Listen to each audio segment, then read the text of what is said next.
তারপরে অন্যরা যেভাবে শ্বশুর বাড়িতে নিজের অ্যাডজাস্ট করে। শিমশিম শিমশিম, হ্যাঁ ক্যামেরা, কিছু লাগবো তোমার? কইতাছি কোন শার্টটা অফিসে পরে যাবো, একটু বাই করে দৌছেন।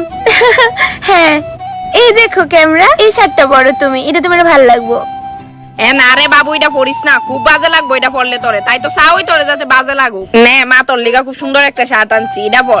ইডা হ্যাঁ এটাও পরতে পারো, এটাও সুন্দর আছে। আরে মা, তোমার তো ভালোই চয়েস আছে।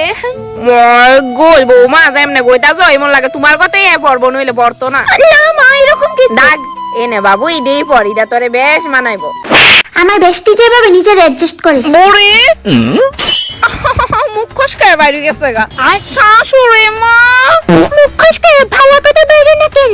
কারণ আমার মুখটা মানুষ বুঝছে কথা গো, বুঝছস? কি তুইছে বৌমা, ডাক্তার চোখে রে? আমার সানের লেগে জল বড়াইছেন নি? আমি বড়াইতাম বাবু, তোর বউরে কিছু কইতি না? তোমার এত বড় সাহস কেমনে হয় আমার মারে অর্ডার দেওয়ার? উঠ না, ওইটা মুষ্টি দি দইরা দে।